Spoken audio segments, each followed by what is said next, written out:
Boa noite a todos, sejam bem-vindos ao Sintrajuf. Em nome da direção do nosso Sindicato dos Trabalhadores do Judiciário Federal, nós queremos agradecer a presença de todos para esta noite, onde a gente vai abordar um tema aqui muito hoje que está aí, né? Nós estamos vendo uma série de coisas acontecerem à nossa volta e escolhemos esse tema da intolerância, né, para trabalharmos.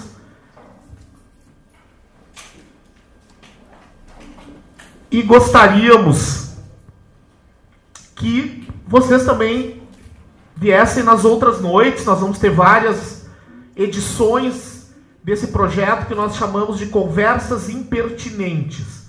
Porque o objetivo desse projeto é justamente trazer assuntos que incomodem. Na nossa experiência cotidiana, nas relações interpessoais e na nossa relação como trabalhadores do judiciário com a própria administração, com o próprio Estado. Então, nós trouxemos hoje para fazer essa conversa conosco duas pessoas que abordam esse tema, que têm estudos nessa área, que é o Juremir Machado, que já está aqui pela terceira vez em projetos nossos, né? Juremir Machado da Silva, que é professor universitário, jornalista, tradutor, romancista e cronista. E o Marcos Rolim, que nos visita pela primeira vez, que a gente espera que seja a primeira de várias também, né?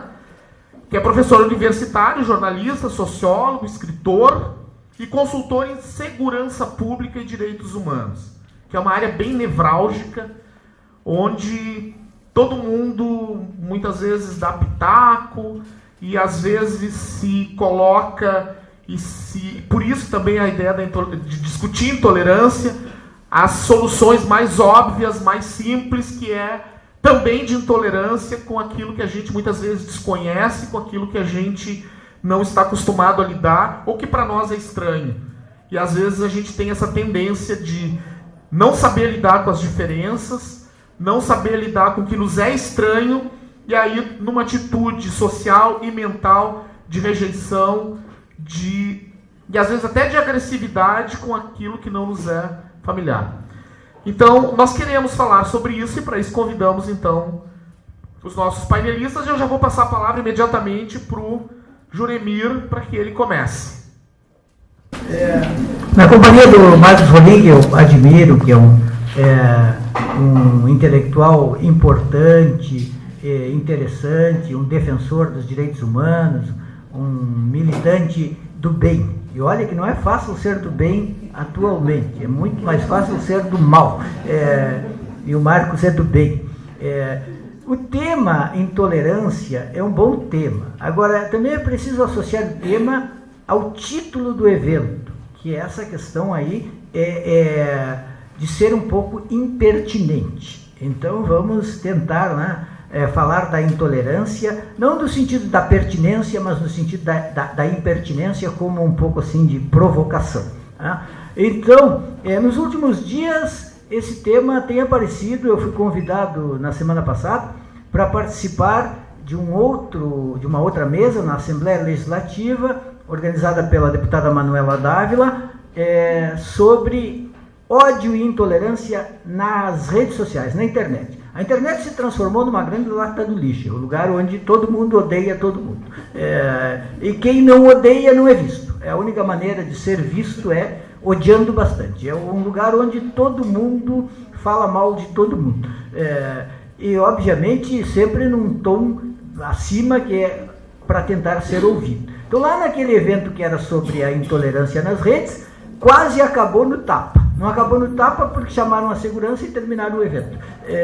Senão, aquele belo evento sobre a intolerância teria terminado numa batalha campal. Terminou num barraco. Foi um grande barraco. Porque teve lá uma turma que foi lá para boicotar o evento e tal. E era mais um dos grenais. Toda a vida brasileira está grenalizada, coxinhas versus petralhas, petistas versus tucanos, Grêmio versus Internacional e tudo mais. Tudo é grenalizado, absolutamente grenalizado. Não tem nada que escape hoje. O que se tem é muito difícil de ver. Então estamos vivendo num momento de muita exacerbação desse tipo de reação. Ainda quando eu estava vindo agora para cá no táxi, me ligou o meu amigo Davi Coimbra, que está nos Estados Unidos fazendo tratamento, e ele disse, daqui de longe eu sinto que está muito polarizado aí no Brasil. E eu acho também que está mesmo. Ao contrário do que se imaginava que fosse diminuir, que as pessoas fossem se entender mais, que a oposição esquerda e direita fosse diminuir um pouco, eu acho que está mais polarizado do que nunca. Então, isso se expressa de várias maneiras. Vou falar aqui um pouquinho o Marcos aqui vai discordar de mim, portanto teremos discussão. Eu escrevi de ontem para cá bastante sobre o Richard Dawkins, que veio fazer palestra no Fronteiras do Pensamento. Então vou tentar situar assim. Eu gosto do Richard Dawkins, eu acho que ele é um intelectual interessante, que tem feito coisas importantes. Por exemplo, é importante dizer assim, eu não creio em Deus. E pronto, se o sujeito não crê, é importante que ele diga. É importante que o sujeito diga assim, as religiões têm feito mal à humanidade. Se ele acha isso, e de certa maneira é verdade, tem que dizer isso. Mas, depois disso, eu encontro vários problemas. E tenho dito isso na internet de ontem para cá. Resultado, recebi alguns elogios, um muito interessante. O sujeito disse assim, só podia ser burro e viado. Eu fiquei assim, um pouco preocupado com o burro, né? Porque o viado obviamente não é insulto, embora na cabeça lá do sujeito fosse insulto. Então, mas por quê? Porque, olha só, eu acho que nós temos que ser intolerantes com a intolerância religiosa. Temos que ser intolerantes com a intolerância religiosa, temos que ser intolerantes com o Estado Islâmico, temos que ser intolerantes. Se tem o Estado Islâmico, porque está muito na mídia. A intolerância, a gente sabe, não é exclusividade dos muçulmanos. A intolerância existe e sempre existiu em todas as religiões. Então, eu sou completamente a favor da intolerância com a intolerância religiosa. Mas eu não sou a favor da intolerância com a crença religiosa. Acho que a crença religiosa é uma questão de cada um. Se o sujeito acredita, é uma questão sua. Eu não tenho por que dizer que todo aquele que acredita é esquizofrênico, é burro, é doutrinado, tem algum problema mental. A meu ver, é exatamente isso que o Richard Dawkins diz, que todo aquele que crê é um esquizofrênico. Eu acho bastante redutor, bastante redutor. De resto, como eu li Voltaire antes dos 15 anos de idade, tudo que tinha para se dizer sobre religião, o Voltaire disse. E como eu li Deus no Delírio do Dawkins, eu posso atestar que não tem nenhuma novidade, a não ser a capacidade de insultar sem ironia. O que é uma perda, porque o Voltaire insultava com ironia. Era muito mais divertido, era muito mais interessante. Agora, é claro, os insultos estão atualizados, a cada época os seus insultos. O que faz de Richard Dawkins um best-seller mundial? Ele é um bom marqueteiro, ele sabe vender livros, ele explora uma questão que toca no interesse das pessoas, e não digo que ele esteja errado. Acho que, por exemplo, se o sujeito está diante do Bolsonaro, é melhor ficar com o Richard Dawkins. Evidentemente, mas eu penso que entre o Bolsonaro e o Richard Dawkins existe o Marcos Rolim, e aí eu fico com o Marcos Rolim, não fico nem com o Richard Dawkins nem com o Bolsonaro, porque é possível escolher uma opção em que eu não seja tolerante com a intolerância, mas também que eu seja capaz de respeitar que alguém crê. Um dia eu estava conversando com um sujeito que é muito meu amigo, com quem eu tenho uma longa história de convivência, que é um religioso, Monsenhor Urbano Zilles, foi pró-reitor de pesquisa na PUC durante muito tempo, e a gente estava conversando sobre crença. E ele me disse assim, porque como ele é padre e tal, de vez em quando eu fazia alguma pergunta para ele assim, mas o senhor crê mesmo?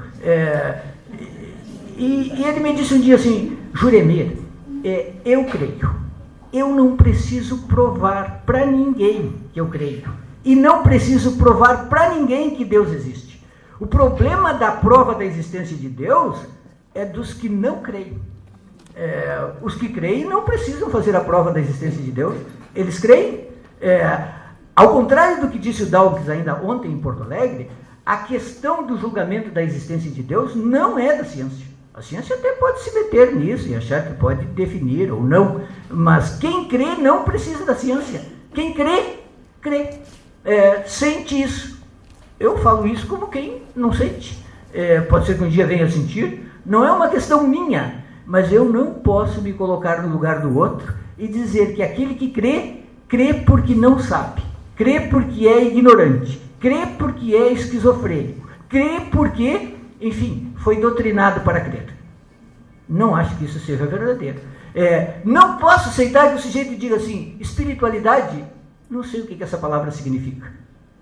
Acho que é redutor. O Edgar Morin, o sujeito já está com 94 anos de idade, que também é um pensador, que também é um cientista, que também é um cientista, na medida em que as ciências humanas também são ciências, é um sujeito que sempre salienta esse paradoxo. Assim, quanto mais a sociedade se racionaliza, mais ela se torna árida do ponto de vista de imaginário.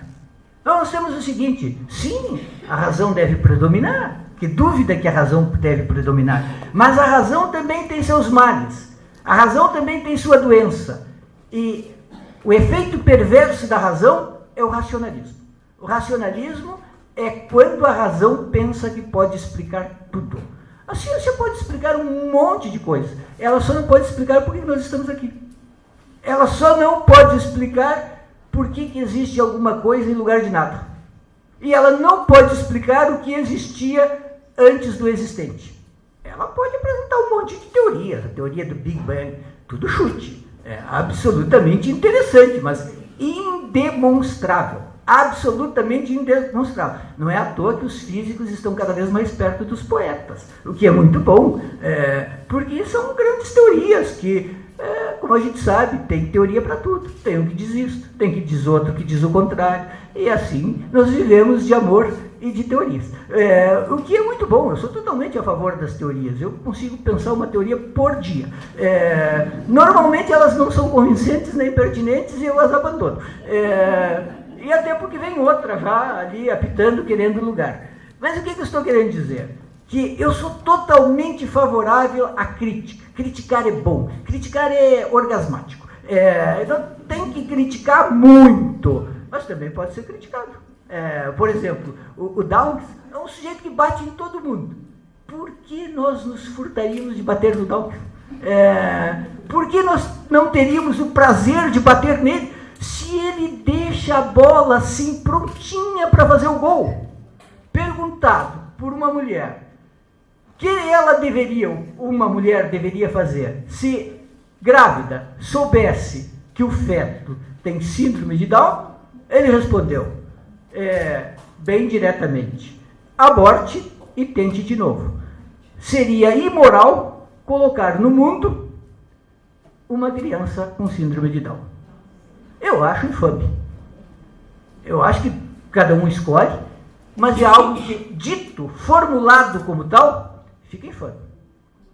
Por que fica infame? Primeiro porque muitas mulheres souberam e tiveram seus filhos com Down. Elas são imorais. Segundo porque eu conheço muitos Downs. E eu acho que a vida deles é digna, é vida, e eles merecem estar vivos. Ou eu sou obrigado a olhar para eles e pensar, se as mulheres tivessem tido a escolha e ouvido Dawkins, eles não estariam aqui. Então, de alguma forma, é uma proposta de assassinato retrospectivo. Se tivessem tido a oportunidade, eles não estariam aqui. Para mim, é um princípio eugenista. Cada um escolhe as suas imperfeições. Uns querem se livrar de judeus, outros querem se livrar de Dawkins. Cada um se livra por alguma razão, esta ou aquela, lógica, mas a lógica não dá conta da vida. Aliás, seria preciso primeiro perguntar qual a lógica. Existem muitas lógicas. E as lógicas não dão conta da vida. Eu estava provocando o Marcos no início, assim, eu adoro os chamados experimentos mentais feitos aí por um monte de filósofos malucos que fizeram experimentos mentais. Até o Peter Singer. O Peter Singer tem um que é muito interessante, que é assim, bem simples. Se uma criança estivesse morrendo afogada, num laguinho qualquer, vamos imaginar assim, um laguinho na retenção, um espelho d'água na retenção, e a criança está morrendo afogada, e vocês vêm chegando, e vocês estão calçando sapatos italianos caríssimos, não sei porque é italiano, mas enfim, ele falou italiano, estão calçando sapatos italianos caríssimos, e a criança está se afogando. Vocês se jogam na água e estragam os sapatos para salvar a criança? Claro que se jogam, salvam a criança e perdem os sapatos. Então por que vocês não vendem os sapatos e mandam o dinheiro para uma criança que está morrendo nesse momento de fome na Índia? Por que nesse caso vocês preferem salvar os sapatos? Só porque a criança está longe? Pensei nisso, eu não sei a resposta. Agora tem outro experimento da Philippa Foot, muito mais interessante, que é assim. Um trem vem a toda velocidade, o maquinista teve um infarto, e o trem vai passar por cima, digamos assim, de 4 lindas crianças. E aí um de vocês, senhora, está parada junto à chave que muda a direção do trem.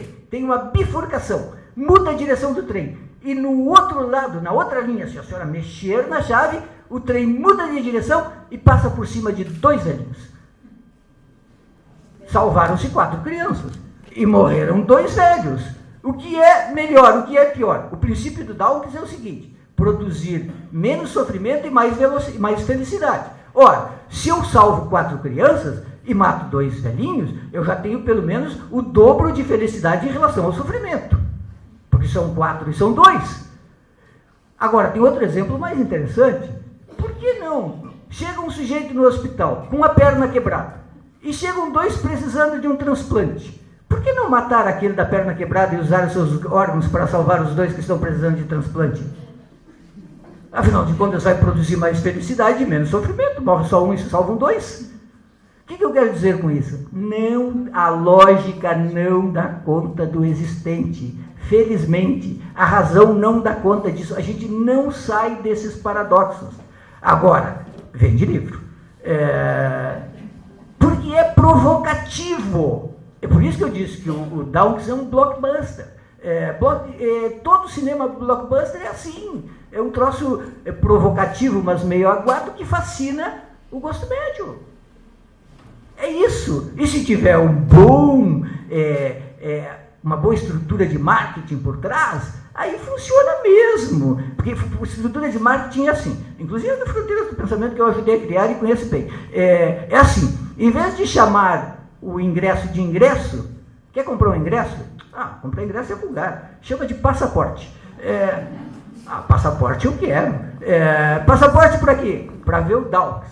Isso eu quero. Então, é um pouco assim, é o marketing. Isso se chama marketing. Por exemplo, agora se chama assim, vocês devem já ter sido tentados ou provocados a participar de um troço chamado crowdfunding, que em português até agora era vaquinha. Vaquinha. Agora tem um negócio chamado publicidade nativa. Publicidade nativa é uma maneira de pagar para publicar alguma coisa no jornal como se não fosse pago. Em 1895, no Correio do Povo, isso se chamava Notícia Reclame. Todas essas coisas existiram sempre. O marketing simplesmente faz o seguinte: esse evento aqui é um bom evento com um público distinto, mas se fosse entregue a um marqueteiro, seria modificado em algumas coisas. Por exemplo, esta mesa. Vejam esta mesa. Funcional demais. Dá para botar o papel em cima, a gente bota as pernas embaixo. É tudo muito funcional. E, portanto, deve ser dispensado. Não funciona, não tem charme.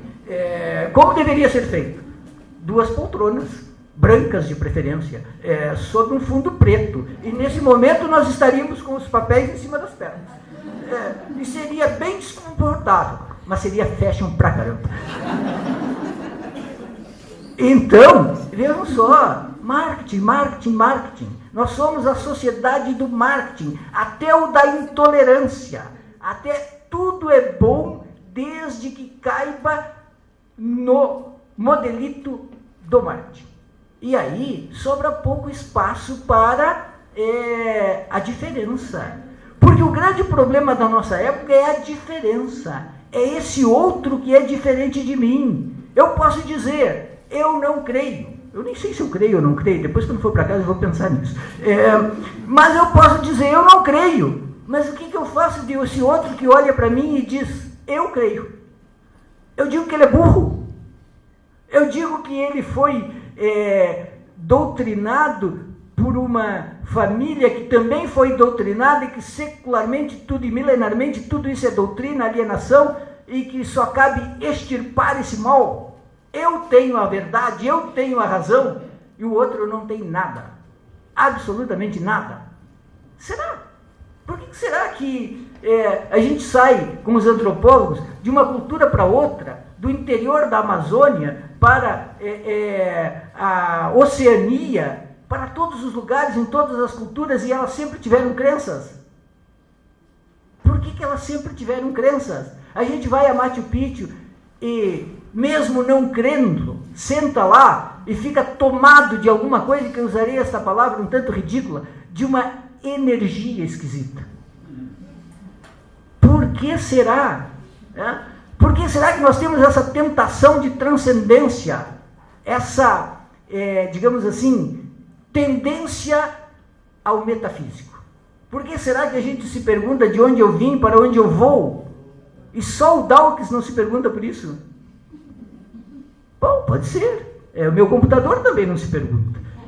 Mas os seres humanos, eles se perguntam essas coisas. Eu tenho certeza disso. Eu me pergunto. E é claro que eu não acredito no design inteligente e tudo mais, porque é um troço um tanto burro. Mas existem formas mais sofisticadas de crença. Então, nunca imaginei que um dia eu estaria defendendo a crença. Porque eu acho que a crença, por exemplo, tem crenças assim que me tocam. As crenças dos rituais afro-brasileiros, por exemplo, elas são chocantes. Às vezes eu fui a um ritual em que deceparam a cabeça lá do pobre do cordeirinho e saíram jorrando assim, parecia um chafariz jorrando sangue. Era horrendo, mas ao mesmo tempo tinha uma força naquilo que, olha, mexe com a gente. Então, o que eu estou querendo dizer? Que nós precisamos encontrar um outro caminho, a meu ver, um caminho do meio, que seja o de contestar a dominação pela crença e respeitar a crença como espiritualidade individual. Aquela que não quer doutrinar ninguém, que não quer se impor a ninguém, que não quer legislar sobre a vida de ninguém, que não quer impedir ninguém de coisa alguma, mas que se dá o direito de existir porque existe nas pessoas, porque está aí, porque surge, porque independe de alguém que se apresente como o doutrinador. Então eu acho que num mundo polissêmico, pluralista, aberto, deve existir espaço, inclusive para a crença. E para aquele que crê, respeitavelmente. Ainda assim, para terminar, a parte que mais me interessa, assim, quanto tempo tinha para falar? Mais ou menos isso? Falei muito? Mais 5 minutos? Estou louco para ouvir o Marcos. Assim, o Dawkins tem também uma teoria dos memes culturais. Para um sujeito que é basicamente assim o gene da cultura. Para um sujeito que se diz racional e não metafísico, é uma metafísica de boteco. Seria preciso explicar demoradamente por que é uma metafísica de boteco, mas não passa de metafísica. Qual é o problema da metafísica? O problema da metafísica é esse, que ela é indemonstrável. E foi duro se livrar da metafísica. Precisou Nietzsche, precisou Heidegger, precisou um monte de gente. Mas a metafísica é assim, ela sai pela porta da frente e volta pela janela. Ninguém vive sem metafísica. Em algum momento a gente tem metafísica. Nem que seja quando a gente está sentado em algum ponto, assim, por exemplo, no final de semana eu estive sentado num banquinho de pedra no Leme, no Rio de Janeiro, eu fiquei olhando aquela imensa paisagem e tive um surto de metafísica, que é basicamente aquele surto de se perguntar assim, por que eu, tão pequenininho, estou aqui agora nesse lugar, e onde eu estarei depois um dia? E por que eu estive aqui agora? Eu vou dizer para vocês, eu não duvido que Deus exista. E por que eu não duvido que Deus exista? Porque eu me dei conta um dia do seguinte, de uma coisa bem simples. Não tem nada...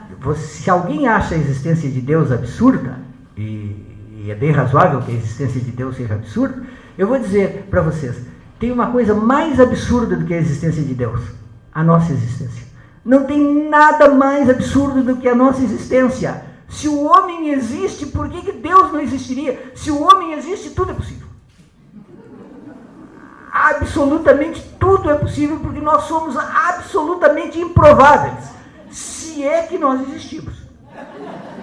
Porque eu não tenho certeza disso. Eu não tenho nenhuma certeza disso, porque é tão absurdo, tão impressionante, tão absolutamente sem sentido. Para quê? Vem, nasce, cresce, disputa, briga, se estressa, adoece, morre e acabou. Para que tudo isso? Além de tudo, é mal organizado, porque o mínimo que a gente podia dizer, dado que é assim, estamos todos de passagem e é rápido pra caramba, vamos fazer de outro jeito. Porque desse jeito, como se fôssemos eternos, vamos brigar até o último dia por um pedaço de terra, por uma cadeira, por tudo. Não, para aí, é muito rápido, vamos fazer diferente. Vamos colaborar, gozar e viver numa boa, porque vamos morrer daqui a pouquinho. Mas não, todos nós vivemos como se fôssemos eternos. E não tem jeito de convencer, vamos fazer de outro jeito. Não dá, não pode. Não tem como. Então, daí vem a intolerância, porque todos aqueles que nos contrariam, nós passamos por cima. A grande vantagem da internet é essa, é que finalmente cada um de nós tem um meio de comunicação no bolso e tem o direito de insultar todo mundo quantas vezes quiser ao longo do dia. E todo mundo usa, porque por que não usar? Além de tudo, dá para usar como fake. O sujeito vai lá, adota um nome qualquer e insulta todo mundo. Eu recebo uma média de 725 insultos por dia. É um troço assim impressionante. Eu sou insultado por tudo, absolutamente tudo. Olha, vai da minha maneira de falar, a minha risada, ao meu nariz, tudo, as minhas ideias, tudo. Então é uma beleza, assim, dia que não tem insulto, eu adoeço. Ninguém me insultou ainda hoje. E claro, tem muitos elogios, mas elogio não tem graça. Elogio é que nem em jornalismo que a gente chama de release. Release é aquele negócio que alguém manda, dizendo, querendo assim, fala aí do meu livro é tão bom, tem isso e aquilo. Óbvio que ninguém leva a sério. Bom mesmo é uma crítica bem feita, destrutiva, assim, a Ladal. É uma maravilha. A crítica é sempre mais interessante, divertida, do que o elogio. Não é à toa que a gente sempre diz isso, é uma frase que foi sendo adaptada e tal, em princípio era de George Orwell, que é assim, jornalismo é falar mal de alguém. O jornalista existe para falar mal de alguém, relações públicas para falar bem. Porque o jornalismo é o quê? O jornalismo é publicar aquilo que alguém gostaria de esconder.